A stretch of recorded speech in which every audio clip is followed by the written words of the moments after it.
జోహార్ వంగవీటి మోహన రంగ, జోహార్ వంగవీటి మోహన రంగ, జోహార్ వంగవీటి మోహన రంగ.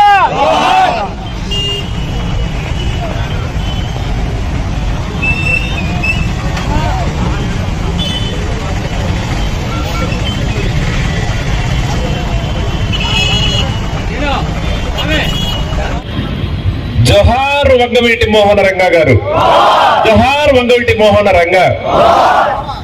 ఈరోజు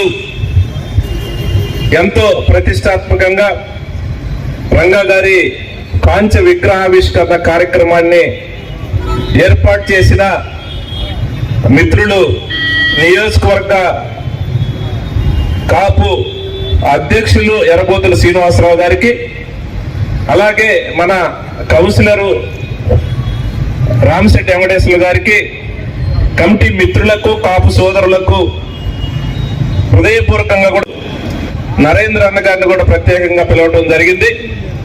ఈ యొక్క ఓపెనింగ్ కార్యక్రమానికి మనందరికి కూడా తెలిసిన వ్యక్తి, మంత్రివర్యులు పెద్దలు రాంబాబు అన్నని గౌరవ అతిథులుగా పిలుచుకోవటం, అలాగే ఈ కార్యక్రమానికి కూడా పెద్దలు సీనియర్ నాయకులు చలమారెడ్డి గారు, అలాగే ఈ కార్యక్రమానికి యలమందన్న, అలాగే వివిధ నియోజకవర్గాలకు సంబంధించిన నాయకులు,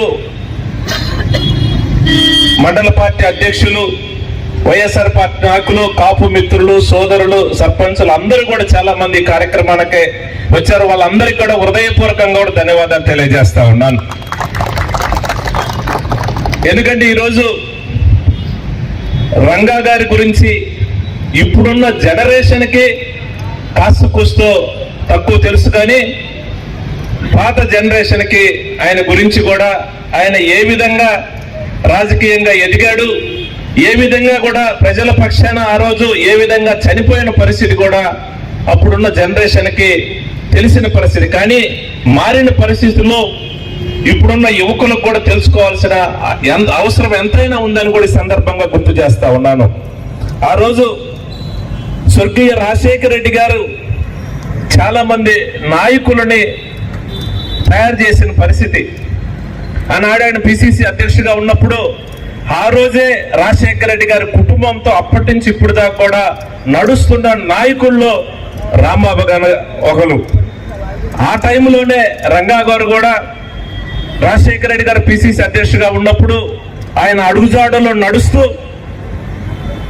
ఆయన యొక్క బాటలో నడుస్తూ ప్రజల కోసం, బడుగు బలహీన వర్గాల కోసం ఏ విధంగా వాళ్ళ యొక్క హక్కుల కోసం, వాళ్ళ యొక్క అవసరాల కోసం పాటుపడాలో రాజశేఖర రెడ్డి గారి సూచనల మేరకు ఆ రోజు ఎమ్మెల్యేగా ఎన్నికైన తర్వాత విజయవాడ నడిబొడ్డుల పేద వర్గాలు, పేదలకు పట్టాల కోసం నిరాహార దీక్ష చేస్తూ ఉంటే, ఆ రోజు అధికారంలో ఉన్న తెలుగుదేశం పార్టీ, ఆ రోజు హోంమంత్రిగా ఉన్న శివప్రసాద్ నాయకత్వంలో ఏ విధంగా కూడా రంగా గారిని చంపిన పరిస్థితి ఇప్పుడున్న జనరేషన్ లో యువకులు, కాపు యువకులు తెలుసుకోవాల్సిన అవసరం ఉందని కూడా ఈ సందర్భంగా తెలియజేస్తా ఉన్నాను.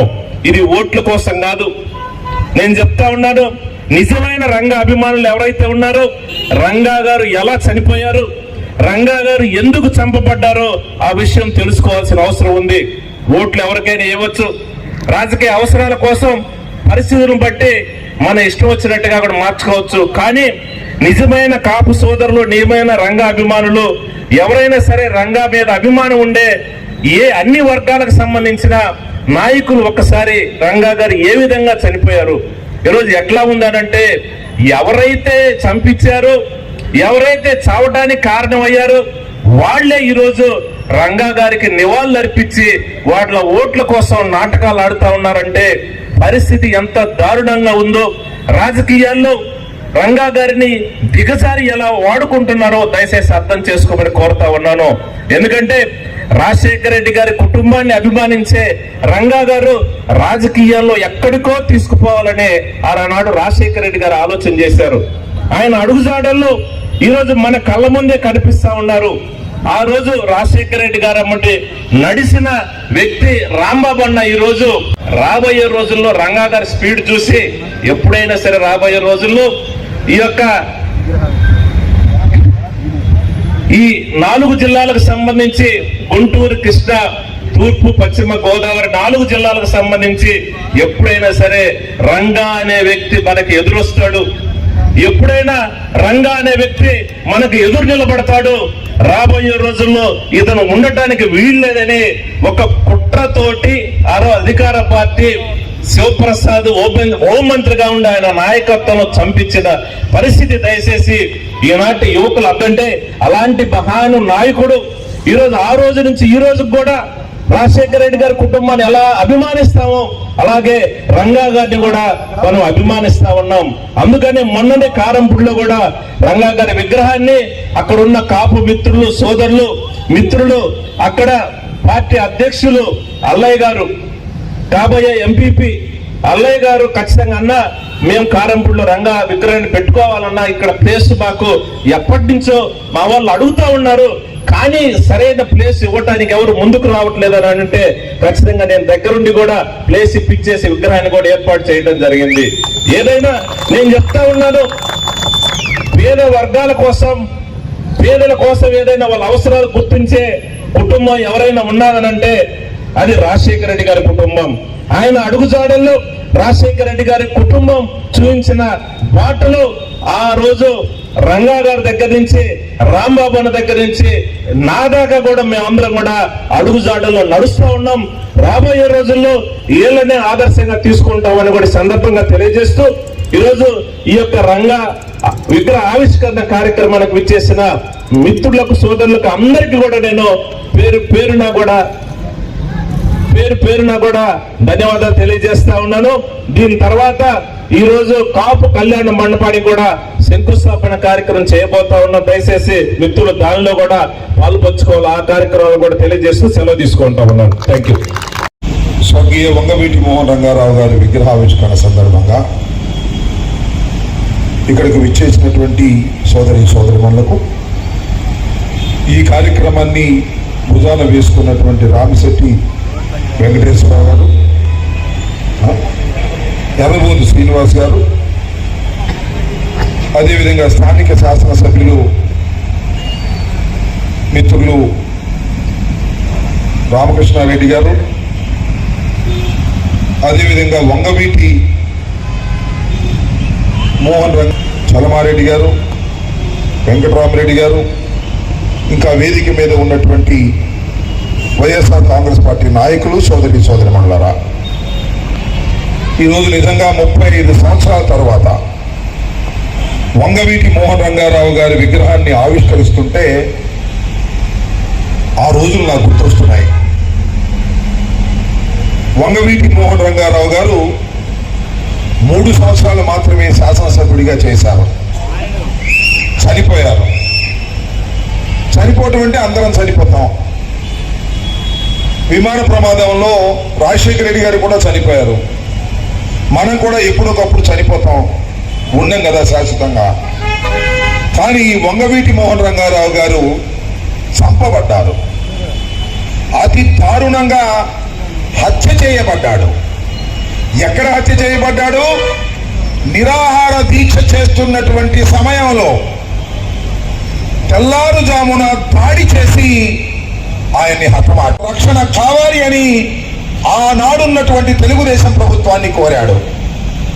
వారు సరైన రక్షణ కల్పించకపోతేనే రోడ్డు మీద అది అలాంటి పేమెంట్ మీద నిరాహార దీక్ష చేస్తున్నాడు.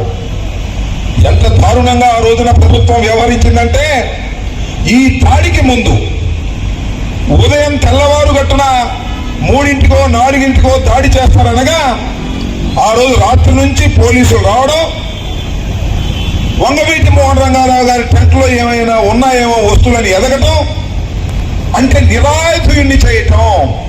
ఆ పక్కనున్న వ్యక్తులు కూడా వారి చేతిలో ఏ విధమైన ఆయుధాలు లేవు, తెలుగుదేశం వారు వచ్చి వీళ్ళని అటాక్ చేస్తే వీళ్ళు ఎదుర్కోలేరు అనేది నిర్ధారణ చేసి ఆ రోజు ప్రభుత్వం అంతగా సహకరించి వంగవీటి మోహన్ రంగారావు గారిని నడి రోడ్డు మీద అతి దారుణంగా హత్య చేసిన సంఘటన ఇవాళ కూడా మేము మరవలేకపోతున్నామని మనవి చేస్తున్నాం. చాలా మంది కుర్రవాళ్లకు తెలియకపోవచ్చు. ఆ తర్వాత నాకు ఎందుకంటే వంగవీటి మోహన్ రంగారావు గారితో నిజంగా నాకు పరిచయం లేదు, దూరంగా చూడటమే. ఒక్కసారి మాత్రమే ఈ హత్య జరిగే ముందే రోడ్డు మీద వేరే చోట కూర్చుని తర్వాత ఇంటి దగ్గరికి వస్తున్నప్పుడు మేము వెళ్ళి ఆయనకి సెకండ్ ఇచ్చాం అంతే. అయితే మా అందరికీ ప్రేమ అభిమానం ఏమిటంటే ఆయన ఒక పోరాట యోధుడు. అంతేకాదు మీ అందరికీ మనవి చేస్తున్నా, ఎన్టీ రామారావు ప్రభుత్వాన్ని దించి కాంగ్రెస్ పార్టీ అధికారంలోకి రావడానికి వంగవీటి మోహన్ రంగారావు గారి హత్యే ప్రధాన కారణమైంది. ఆ రోజున మనం చేస్తున్నాం. ఆ రోజున శాసనసభ్యుడిగా నా వయసు 30, నాకు టికెట్ వచ్చింది. వీడేంట్రా కుర్రోడు, వీడికి టికెట్ ఇచ్చారేంట్రా కాంగ్రెస్ పార్టీ అనుకున్నారు. డబ్బు కూడా ఏమీ లేదు. ఆ రోజున నన్ను గెలిపించారు అంటే నేను ఒక్కటే మనవి చేస్తున్నా, ఒక ఊర్లో కాపులు 3200 మంది ఉన్నారు. తెలుగుదేశానికి ఎన్ని ఓట్లు పడేది తెలుసా? ఒకే ఒక్క ఓటు తెలుగుదేశానికి పడింది. మిగతా అన్ని కూడా హస్తం గుర్తు మీద వేశారు. మా వంగవీటి మోహన్ రంగారావు గారిని హతమార్చినటువంటి తెలుగుదేశాన్ని, ఎన్టీ రామారావుని చిత్తుగా ఓడిస్తామని చెప్పి హస్తం మీద గుర్తారు. ఆ తర్వాత కాంగ్రెస్ పార్టీ అధికారంలోకి వచ్చింది. చెన్నారెడ్డి గారు, జనార్దన్ రెడ్డి గారు, విజయభాస్కర్ రెడ్డి గారు, మళ్ళా తెలంగాణ మన కాంగ్రెస్ తప్పిదాల వల్ల మళ్ళీ పడిపోయింది. అది వేరే విషయం. ఎందుకు మనం చేస్తున్నా అంటే, సరిగా కుర్రోళ్ళుగా మేము వెళ్ళాం. నేనే కాదు, ఇప్పుడు నా మీద పోటీ చేస్తాడు ఒక ఆయన కూడా అప్పుడే గెలిచాడు. ఇలా రాజకీయాలు జరిగాయి. దాంతోపాటు ఇంకొక విషయాన్ని కూడా చెప్పాలి, ఎక్కువసేపు చెప్పడం నాకు ఇష్టం లేదు, ట్రాఫిక్ జామ్ అయి ఉంది. రాజశేఖర రెడ్డి గారికి వంగవీటి మోహన్ రంగారావు గారికి ఉన్న అనుబంధం చిన్న అనుబంధం కాదని మనం చేస్తున్నా. నాకు బాగా గుర్తు, కాంగ్రెస్ పార్టీలో వెంగళరావు గారు గ్రూపు, ఈయనంటే గిట్టేది కాదు రంగా గారికి గిట్టపోతే రంగారావు గారిని సస్పెండ్ చేశారు. సస్పెండ్ చేస్తే ఢిల్లీ వెళ్ళి మా రంగాన్ని కాంగ్రెస్ పార్టీలో సస్పెండ్ చేస్తే నేను కూడా పార్టీలో ఉన్నానని చెప్పి ఆ సస్పెన్షన్ ఎత్తివేయించినటువంటి వీరుడు ఆ రోజున రాజశేఖర రెడ్డి గారిని మనం చేస్తున్నాం. ఇద్దరు చాలా సన్నిహిత సంబంధాలతో కలిగినటువంటి వ్యక్తులు. రాజీవరాజు థియేటర్ రాజశేఖర రెడ్డి గారికి కట్టించాడు. కేవలం వంగవీటి మోహన్ రంగారావు గారి సలహా మేరకే విజయవాడలో కట్టించినటువంటి సందర్భాన్ని మనం చేస్తున్నాం.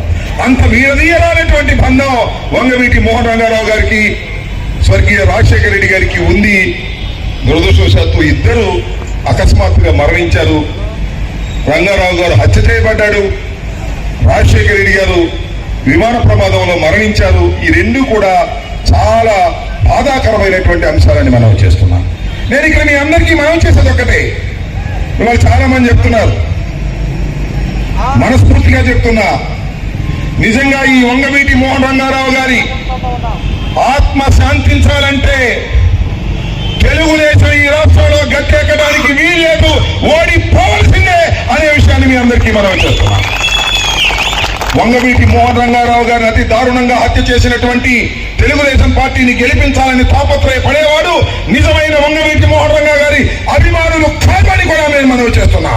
ఇవాళ ఒక ఆయన బయలుదేరాడు, తెలుగుదేశం పడిపోయేటట్టుందంట, తెలుగుదేశం జగన్మోహన్ రెడ్డి గారి వల్ల ఓడిపోయేటట్టుందంట, ఓట్లు చీలిపోయేటట్టున్నాయంట. నేను ఓట్లు చేయలేను, నేను మళ్ళా చంద్రబాబు నాయుడు గారిని అధికారంలోకి తీసుకొస్తాను అని మాట్లాడుతున్నాడు. ఏమిటి దారుణం అని అడుగుతున్నా. అంటే మమ్మల్ని కూడా చంపిద్దామనే, వంగవీటి మోహన్ రంగారావుని చంపేసినట్టు మమ్మల్ని కూడా తెలుగుదేశానికి గెలిపించి చంపిద్దామని అడుగుతా ఉన్నా. మీ అందరూ చూశారుగా, నేను ఒక పెళ్లికి వెళ్ళా, ఖమ్మం, నా మీదకి వచ్చారు, మొత్తం చుట్టుముట్టారు. దుర్మార్గమై మనం చేస్తున్నా. తెలుగుదేశం మళ్ళా అధికారంలోకి రావాలని ప్రయత్నం చేసేటటువంటి వ్యక్తులు నిజమైన రంగా గారి అభిమానులు కాదనే విషయాన్ని మీ అందరూ గమనించమని మనం చేస్తున్నా. అదేమంటే నాకు రంగా గారు కూడా తెలుసు అన్నాడు. ఆయన ఎవరో తెలుసు నేను చెప్పాలా. రంగా గారికి టీచర్ అన్నాడు. రంగా గారి పక్కన వాళ్ళందరూ అప్పుడు చెప్పారు, రంగా గారు టీ, సిగరెట్, చుట్ట, బీడి ఏమి తాగడండి, వెళ్తే పాలు ఇస్తారు, ఆ పాలు కూడా తాగనట్టు అని చెప్పారు. అంటే ఈ విధంగా అబద్ధాలు ఆడి ఏదో ఒక విధంగా వంగవీటి మోహన్ రంగారావుని, చంద్రబాబుని గెలిపించడానికి తాపత్రయపడే శక్తులను తరిమి కొట్టవలసినటువంటి అవసరం ఉన్నదని మీ అందరికీ ఈ సందర్భంగా నేను మనవి చేస్తున్నా. నిజంగా 35 సంవత్సరాల తర్వాత మళ్ళా వంగవీటి మోహన్ రంగారావు గారి విగ్రహాలను ఆవిష్కరించుకోవాలి. ఇప్పుడే నిరంతరం జరుగుతూనే ఉంది. మా సజ్జనపల్లిలో కూడా మేము 1 సంవత్సరం క్రితం, 2 సంవత్సరాల క్రితం విగ్రహాన్ని ఆవిష్కరించాం. ఆయన అంటే అంత ప్రేమ. కారణం, పోరాటం చేశాడు మనిషి. ఎన్టీ రామారావు మీద పోరాటం చేశాడు, చంద్రబాబు నాయుడు మీద పోరాటం చేశాడు.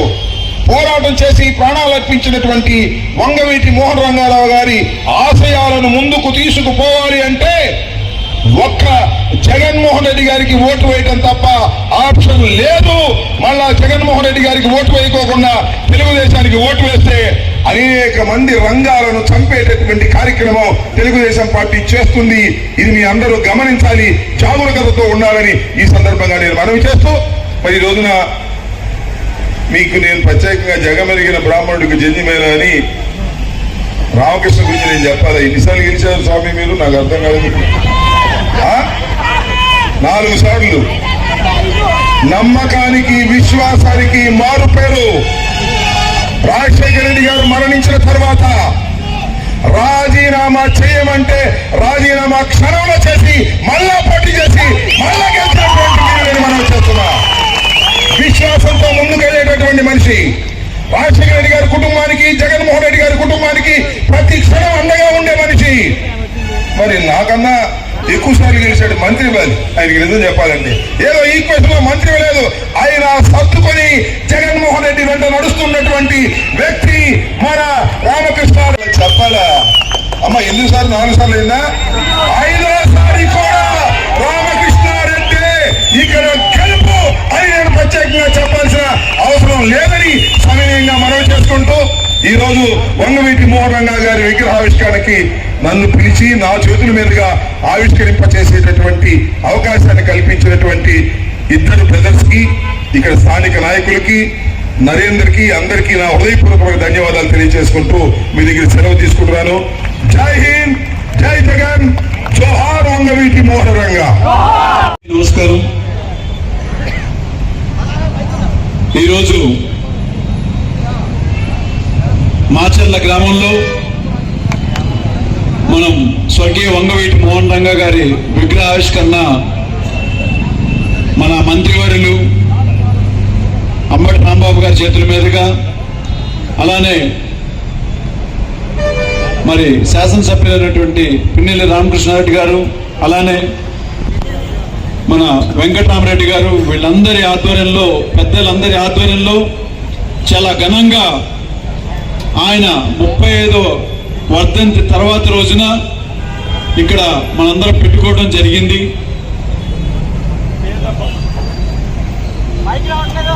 వర్గాల నాయకుడిగా ప్రజల మనస్సుల్లో పూర్తిగా గూడు కట్టుకొని తనదైన ముద్ర వేసుకున్నటువంటి ఒక ప్రజానాయకుడిగా మనందరికీ తెలుసు స్వర్గీయ వంగవీటి మోహన్ రంగా గారు ఎంత గొప్ప పేరు సంపాదించారని. మరి అందరం చెప్పుకుంటాం ప్రజానాయకుడిగా పేరు తెచ్చుకున్నారు. ఏంటి ఆయన చేసింది అంటే, ఆయన శాసనసభ్యుడిగా ఉన్నటువంటి అతి తక్కువ కాలంలో, అంటే శాసనసభ్యుడి యొక్క టర్మ్ వచ్చి 5 సంవత్సరాలు అయితే కేవలం 3.5 సంవత్సరాలు మాత్రమే ఆయన బ్రతుకుండడం జరిగింది. ఆ కొద్ది సమయంలో కూడా రాష్ట్రం మొత్తం చాలా గొప్పగా చెప్పుకునే విధంగా ఆయన ప్రజల యొక్క మనిషిగా, ప్రజల కష్ట సుఖాల్ని తన నియోజకవర్గమే కాదు కులం మతం అని తేడా లేకుండా ప్రతి ఒక్కళ్ళని ఎవరినైతే తన గుమ్మం తొక్కి అన్నా నాకు ఈ కష్టం ఉందని చెప్తే వాళ్ళందరినీ కూడా తన హక్కును చేర్చుకుని వాళ్ళ కష్టాలను తన కష్టంగా భావించి వాళ్ళని ఒక మహనీయుడిగా పేరు తెచ్చుకున్నటువంటి ఒక మహానాయకుడి యొక్క విగ్రహావిష్కరణ ఇవాళ ఈ మాచర్ల నడిబొట్టులో ఆవిష్కరిస్తానికి దానికి ఇంతమంది పెద్దల సమక్షంలో ఆ కుటుంబ సభ్యుడిగా నన్ను కూడా ఆహ్వానించినందుకు చాలా సంతోషంగా ఉంది. మరి పెద్దలు రాంబాబు గారి గురించి, ఆయన శాసనసభ్యులుగా ఆ రోజుల్లోనే రంగా గారు చనిపోయిన తర్వాత కాంగ్రెస్ పార్టీలో 89లో గెలిచారు. అప్పటి నుంచి కూడా ఎన్నో రకాలుగా ప్రజల్లో మమేకమై ఆయన ఎన్నో కార్యక్రమాలు చేస్తున్నారు. ఇవాళ ఆయన పాపులారిటీ ఏ స్థాయికి వెళ్ళిందంటే అంబటి రాంబాబు గారి క్యారెక్టర్ సినిమాల్లోనే పెట్టేసేటువంటి స్థాయికి ఎదిగినటువంటి ఒక మహానాయకుడిగా ఆయన ఎదుగుతున్నారు. ఇంకా మన శాసనసభ్యులైనటువంటి రామకృష్ణ అన్న గారి గురించి ఒక చిన్న విషయం నాకు తెలిసి చెప్తున్నాను. ఒక 5 నెలల క్రితం నాకు బాగా కావాల్సినటువంటి ఒక వ్యక్తి వాళ్ళ ఫ్రెండ్ అందరూ కలిసి మాచర్లో వచ్చారు, ఎమ్మెల్యే గారిని కలిశారు. ఇక్కడేదో ఒక వ్యాపారం మొదలు పెట్టాలని చెప్పని ఆయన్ని కలిసి మాట్లాడుతున్న సమయంలో వాళ్ళు మాట్లాడుతున్నప్పుడు అదేదో కొంచెం పెద్ద ప్రాజెక్టు, కొంచెం కోట్లల్లో ఉంటుంది, దాని గురించి ఆయనతో మాట్లాడి ఆయన పర్మిషన్ తీసుకుని ఎలా చేస్తే బాగుంటుందని మాట్లాడుతున్నప్పుడు ఈ లోపలే సహజంగా ఆయన ఇంటి దగ్గర ఎప్పుడు జనాలు ఉంటానే ఉంటారు. ఎందుకంటే ఆయన కూడా ప్రజల నాయకుడిగా, అన్నదమ్ములు ఇద్దరు కూడా బలరామకృష్ణులాగా అందరూ ప్రజల్లోనే నిత్యం ఉంటుంటారు. ఆ విషయం మీకు తెలిసిన విషయమే.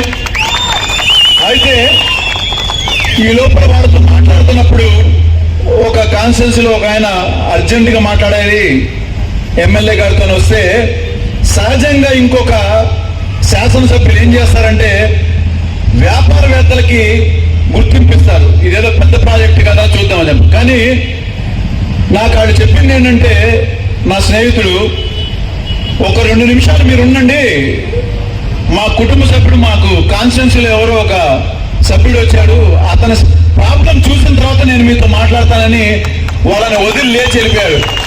అది నాకు 6 నెలల క్రితం ఆ మాట చెప్తే నాకు అట్లా మనసులో ఉండిపోయింది. అది ఇలాంటి నాయకుల్ని ఎవరు వదులుకుంటారు చెప్పండి?